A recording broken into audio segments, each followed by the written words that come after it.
Hai anak-anak teacher semua, terimalah salam kasih dalam Dhamma. Namo Sang Hyang Adi Budaya, Namo Buddhaya. Anak-anak semua, jumpa kembali bersama teacher Jumadi dalam pendidikan agama Buddha dan budi pekerti. Anak-anak semua, pada pertemuan ini kita akan memasuki bab tentang 3 ciri kehidupan atau 3 ciri keberadaan yang dalam bahasa Pali disebut dengan tilakana. Apa sih itu tilakana? Ada yang tahu anak-anak semua? Ya, tilakana adalah 3 corak umum atau 3 ciri karakteristik di dalam kehidupan ini. Tilakana ini berasal dari bahasa Pali yang tersusun dari kata ti yang berarti 3 dan lakana yang berarti corak umum. Jadi tilakana itu berarti 3 ciri keberadaan atau bisa juga sering diartikan sebagai 3 corak umum. Buddha mengajarkan tentang 3 ciri keberadaan atau 3 corak umum segala sesuatu yang ada di dunia ini dalam kitab suci Tripitaka, yaitu pada Sutta Pitaka sebagai berikut ini. Para biku, walaupun dengan hadirnya Tathagata atau tanpa hadirnya seorang Tathagata, tetaplah berlaku suatu prinsip, suatu kebenaran yang tidak bisa dibantah, bahwa segala sesuatu yang terbentuk adalah tidak kekal, tidak memuaskan, dan tanpa inti. Ya, ini dimuat di dalam Antara Nikaya, yaitu Yoda Jiwa Waga. Dalam penjelasan Buddha tadi disampaikan bahwa di dalam dunia ini segala sesuatu itu diliputi adanya ketidakkekalan, tidak memuaskan, dan tanpa inti. 3 hal ini kemudian kita kenal dengan anicca, dukkha, dan anatta. 3 corak tersebut adalah sifat yang menjadi ciri keberadaan dari segala sesuatu yang ada di alam semesta ini, yaitu bahwa segala sesuatu yang ada di alam semesta ini selalu, yang pertama, anicca. Anicca artinya bersifat tidak kekal atau selalu berubah, mengalami perubahan. Yang kedua yaitu dukkha. Dukkha berarti tidak memuaskan atau dapat diartikan sebagai penderitaan. Kemudian yang ketiga yaitu anatta. Anatta berarti adalah tanpa inti yang kekal atau tanpa inti diri. Karena 3 ciri keberadaan atau 3 corak umum kehidupan itu terdiri atas anicca, dukkha, dan anatta, kemudian disusunlah suatu rumusan dari tilakana. Yang pertama tentang anicca. Buddha mengatakan bahwa sabbe sankara anicca, yang berarti adalah segala sesuatu yang berkondisi terbentuk dari perpaduan unsur merupakan sesuatu yang mengalami perubahan atau tidak kekal.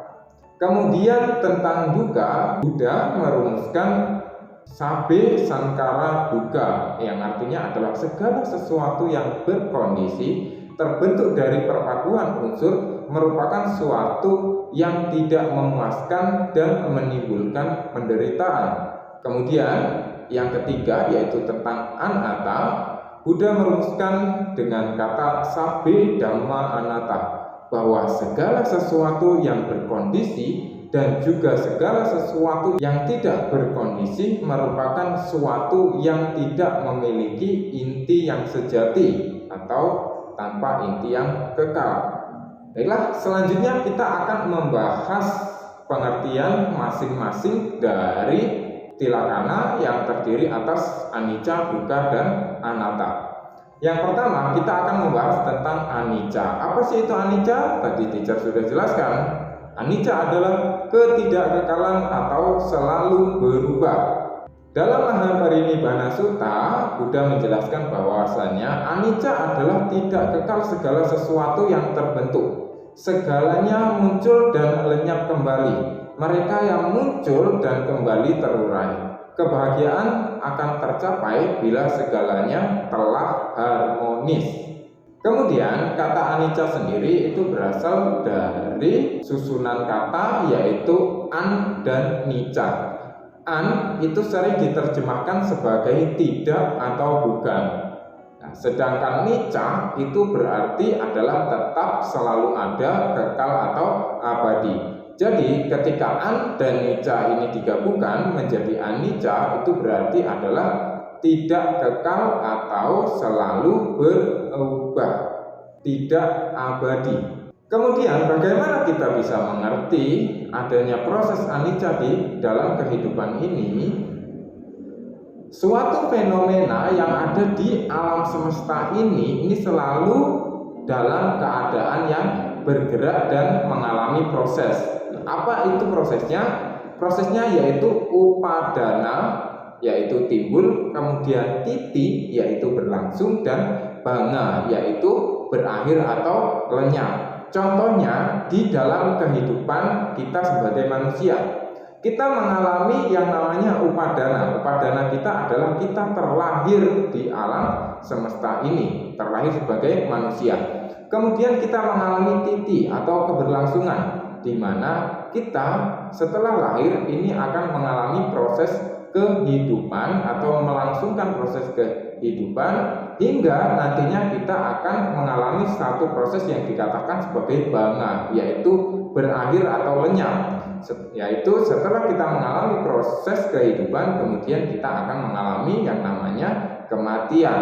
Itu adalah satu contoh proses dari anicca, yaitu timbul, berlangsung, dan lenyap. Bagaimana untuk kita membuktikan atau meyakinkan diri kita bahwa di dalam kehidupan ini diliputi dengan anicca?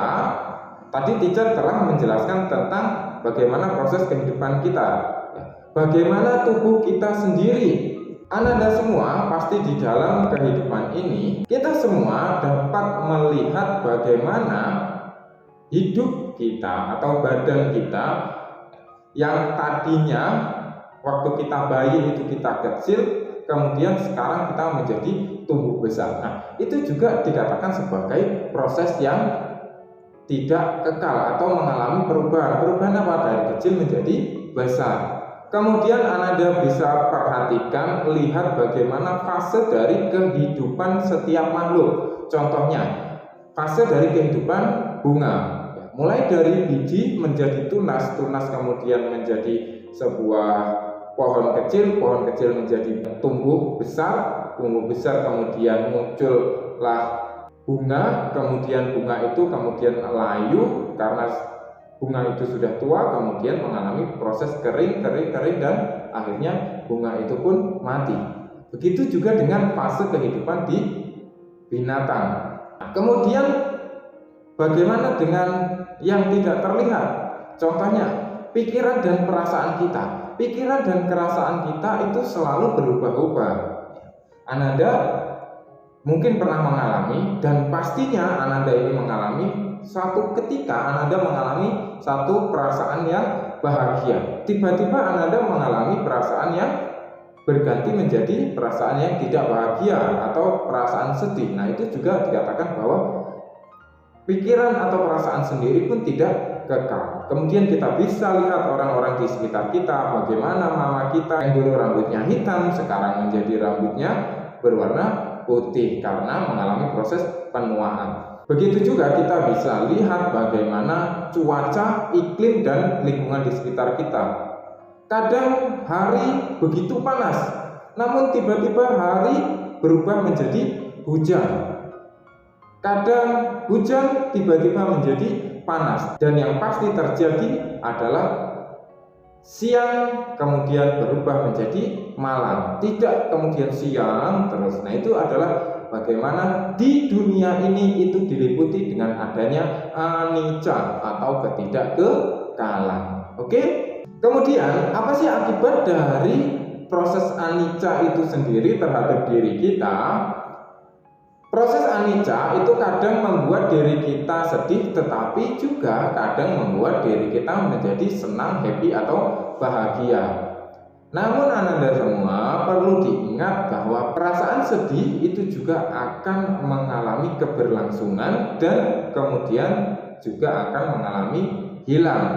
Sehingga dengan menyadari bahwa hidup ini diliputi oleh anicca, kita tidak akan menjadi orang yang kemudian putus asa dengan kegagalan atau kesedihan yang kita lakukan atau yang kita alami, dan kita tidak menjadi orang yang larut di dalam kesedihan. Karena apa? Kita menyadari bahwa sekarang saya sedih, tapi sedih ini juga tidak akan berlangsung terus, tapi kesedihan ini pasti juga nantinya akan hilang seiring dengan berjalannya waktu dan proses-proses lain yang ada di dalam diri kita dan di sekitar kita. Begitu pula dengan sebaliknya pada perasaan senang. Anicca atau perubahan ini selain berakibat pada diri kita menjadi sedih, juga berakibat kepada satu keadaan di mana kita menjadi senang atau bahagia. Namun juga perlu diingat bahwa perasaan senang itu juga tidak tetap atau tidak abadi. Ini akan juga berlangsung dan kemudian perasaan senang itu juga akan menghilang. Dengan kita menyadari bahwa hidup ini diliputi dengan ketidakkekalan atau selalu berubah, maka kita tidak akan menjadi orang yang sombong dan orang yang lupa diri. Setelah kita mengetahui apa itu anicca dan bagaimana akibat terhadap diri kita, tentu saja kita ingin tahu bagaimana sih cara agar kita mampu untuk menghadapi anicca atau ketidakkekalan atau proses yang selalu berubah ini. Yang pertama, Ananda semua harus mengerti bahwa segala sesuatu yang ada di alam semesta ini pasti mengalami satu proses perubahan atau ketidakkekalan atau selalu berubah. Setelah mengetahui dan menyadari hal tersebut, kemudian kita menjadi pribadi atau orang yang menerima setiap perubahan yang terjadi pada diri kita. Setelah kita mampu untuk menerima setiap perubahan atau proses yang terjadi di dalam diri kita, maka untuk selanjutnya yang harus kita lakukan adalah memperbaiki diri kita ke arah yang lebih baik agar kita mendapatkan kebahagiaan. Seseorang yang dapat menerima perubahan, maka dia akan menjadi lebih mudah untuk bahagia. Intinya adalah kita mau untuk mengerti, menerima, dan memperbaiki diri kita. Kemudian Ananda semua, untuk bagian yang kedua dari tilakana yaitu dukkha. Dukkha artinya tidak memuaskan atau menimbulkan penderitaan. Dukkha itu berasal dari kata du yang berarti adalah sukar dan kha yang berarti adalah dipikul atau ditahan. Jadi dukkha adalah berarti sesuatu atau beban yang sukar untuk dipikul. Nah, pada umumnya dalam bahasa Indonesia kemudian dukkha ini diartikan sebagai penderitaan, ketidakpuasan atau beban berat yang menimpa seseorang yang sangat sulit untuk dilalui atau penderitaan yang terjadi pada diri seseorang. Kenapa kita bisa mengalami yang namanya dukkha? Karena di dalam kehidupan kita itu kita sering mengalami yang namanya ketidakpuasan. Ketidakpuasan ini yang kemudian akan menimbulkan dukkha. Nah, ketidakpuasan dapat digambarkan sebagai berikut. 1. Tidak ada yang sepenuhnya dapat mengontrol tubuh kita dan membuatnya melakukan apa yang kita inginkan. Yang kedua, tidak ada orang yang dapat mengendalikan reaksi pikirannya ketika suatu peristiwa itu mengganggu atau terjadi pada diri kita. Yang ketiga, tidak ada orang yang dapat mencegah bencana yang menimpanya atau mencegah orang melakukan hal-hal yang tidak disukai oleh orang tersebut atau oleh diri kita. Yang keempat, tidak ada orang yang dapat mencegah perasaan yang menyenangkan itu tidak hilang atau bertahan selalu senang. Dari 4 hal ketidakpuasan yang kemudian mengakibatkan atau menyebabkan adanya duka, maka di sini kita bisa lihat bahwa sebab dari duka adalah adanya nafsu keinginan atau tanha, yang mana kita selalu mengejar sesuatu yang kita inginkan. Kemudian kita selalu berusaha untuk menghindari sesuatu yang menakutkan dan itu sangat tidak kita inginkan. Kemudian di dalam agama Buddha, nafsu keinginan atau tanha ini terbagi atas 3 bagian. Yang pertama yaitu kama tanha. Kama tanha adalah nafsu keinginan terhadap rasa senang atau kenikmatan duniawi atau nafsu kesenangan indriawi. Contohnya, kita selalu ingin makan makanan yang enak. Kita mau makan yang manis. Kita tidak suka makan yang pahit. Ketika kita makan sesuatu yang pahit, kita menjadi menderita. Nah, itu adalah proses bagaimana nafsu keinginan terhadap indera. Dalam hal ini yaitu indera perasa kita. Kemudian yang kedua yaitu bawa tanha. Bawa tanha adalah nafsu untuk menjadi, yaitu keinginan untuk menjadi sesuatu. Keinginan ini apabila tidak terpenuhi akan menimbulkan penderitaan. Contohnya, ingin jadi juara kelas tetapi dia tidak mau belajar. Keinginan itu tentu saja nanti tidak akan terjadi. Nah, karena tidak terjadi, ini mengakibatkan penderitaan. Ingin jadi presiden, ingin yang lain sebagainya.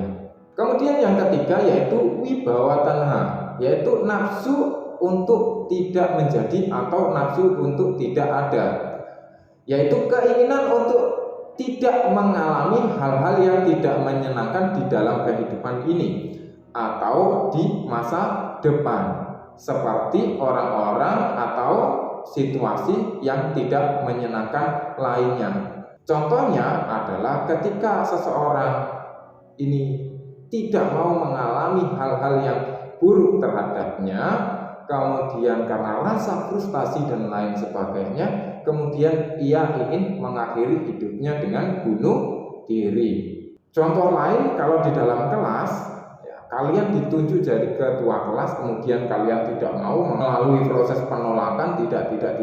Nah, perasaan itu ketika Ananda semua nantinya akhirnya terpilih atau di dalam proses pemilihan itu sendiri, Ananda sendiri itu sudah mengalami yang namanya penderitaan atau tidak memuaskan atau duka.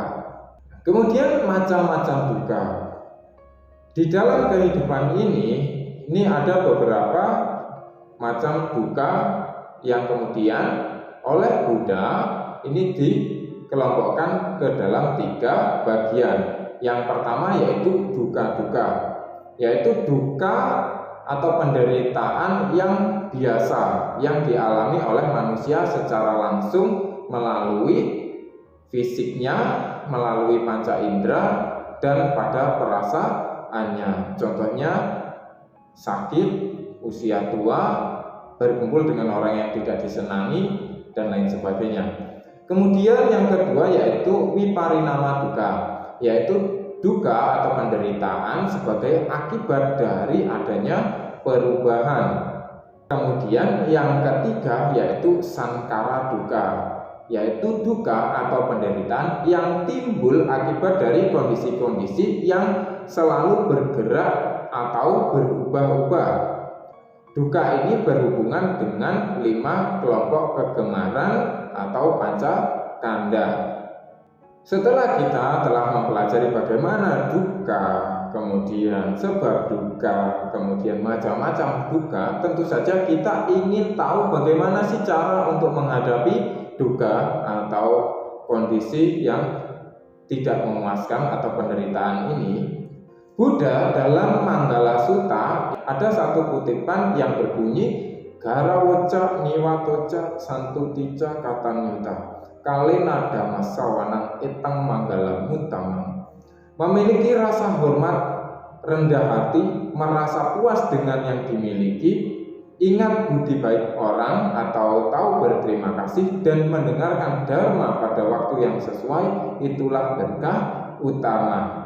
Jadi Ananda semua, dari kutipan yang ada di Manggala Sutta tersebut, kita bisa lihat bahwasanya untuk kita mampu menghadapi duka adalah dengan santutica kata nyuta.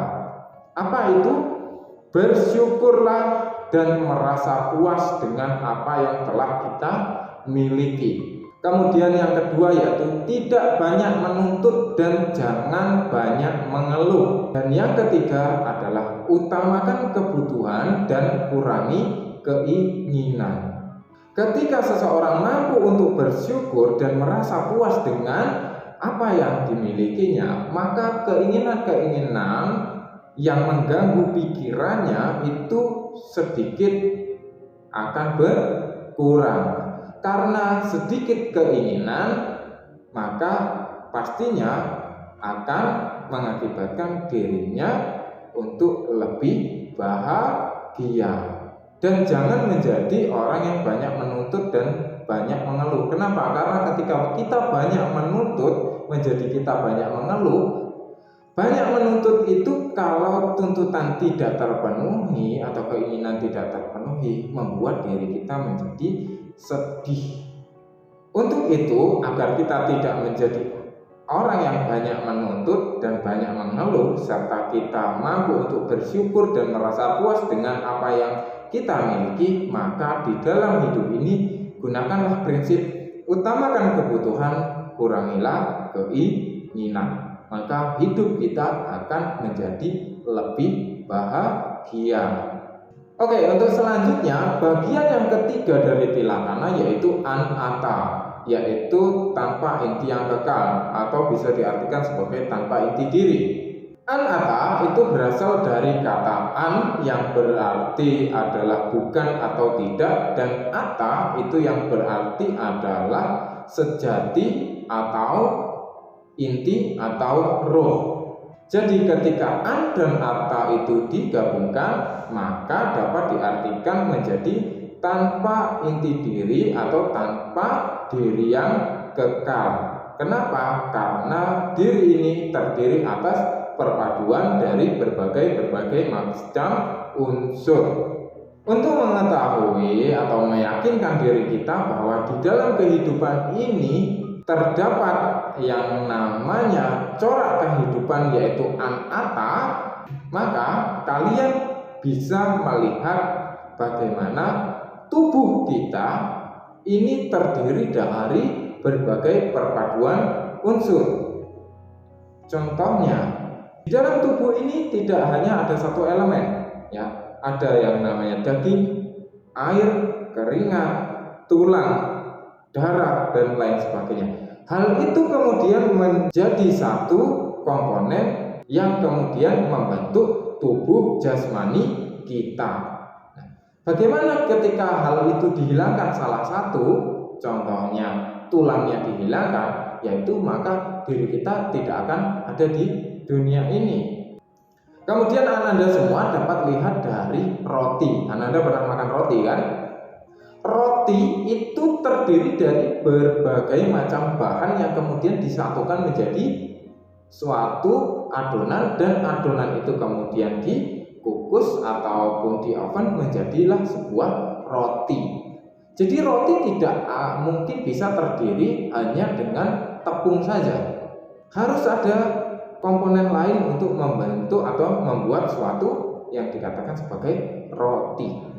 Kemudian sebagai makhluk hidup, kita tidak dapat hidup sendiri, tetapi kita juga membutuhkan bantuan atau pihak-pihak lain yang di dalam kehidupan ini. Maka kita harus meyakini bahwa corak kehidupan dalam hal ini anatta adalah benar merupakan corak kehidupan yang menyelimuti di dalam kehidupan kita.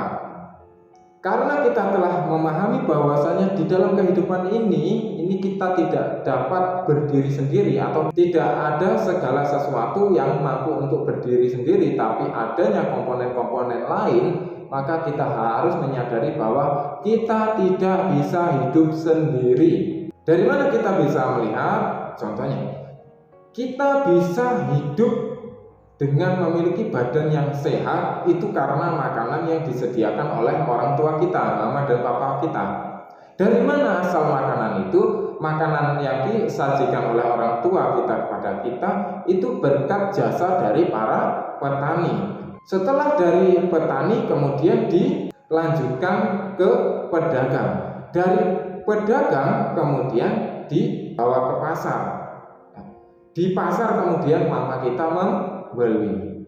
Kemudian makanan itu pun tidak kemudian muncul begitu saja, tetapi alam semesta atau alam-alam juga mendukung untuk munculnya suatu tanaman yang kemudian dapat dikonsumsi oleh kita dan kita menjadi sehat. Jadi di sini kita menyadari bahwa jika kita ini sangat bergantung pada semua yang ada di luar diri kita. Oleh karena itu, kita tidak boleh menjadi pribadi atau orang yang sombong dan egois. Kita harus saling membantu dan mencintai semuanya. Untuk itu maka perlunya kita menyadari adanya anata di dalam kehidupan ini. Kenapa kita harus menyadari atau memahami adanya anata? Yang pertama adalah agar kita tidak menjadi sombong dan kemudian kita menjadi orang yang memiliki kerendahan hati. Yang kedua, jangan kita menjadi orang yang egois, mau menang sendiri dan kemudian menjadi orang yang banyak menuntut. Kemudian kita menjadi orang yang suka melayani dan mau berkorban atau mau membantu. Kita jangan sampai menjadi orang yang mudah tersinggung dan juga menjadikan diri kita mudahlah untuk memaafkan kesalahan-kesalahan yang dilakukan oleh pihak lain. Kita menjadi orang yang akan mudah untuk menghargai dan mudah untuk dihargai. Dengan memahami adanya anata, selain daripada hal-hal tersebut, kita juga akan menjadi orang yang mampu untuk menerima segala perubahan yang terjadi pada diri kita dan membuat diri kita lebih mudah bahagia.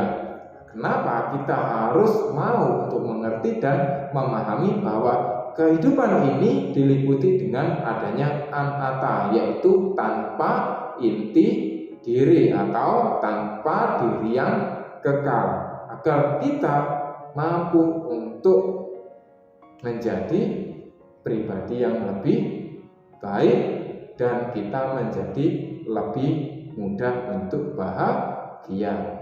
Oke, Anda semua, setelah teacher jelaskan tentang apa itu tilakana, kemudian pengertian dari anicca, dukkha, dan anatta, berarti pertemuan kita untuk hari ini telah selesai. Semoga apa yang telah teacher sampaikan pada hari ini dapat Ananda semua pahami, kemudian Ananda juga mampu untuk terapkan atau praktekkan di dalam kehidupan ini, sehingga kita mampu untuk menjadi manusia yang lebih mudah untuk bahagia. Dan teacher akhiri dengan Sabe Sata Bhavantu Sukhitata, semoga semua makhluk hidup berbahagia. Sadu, sadu, sadu.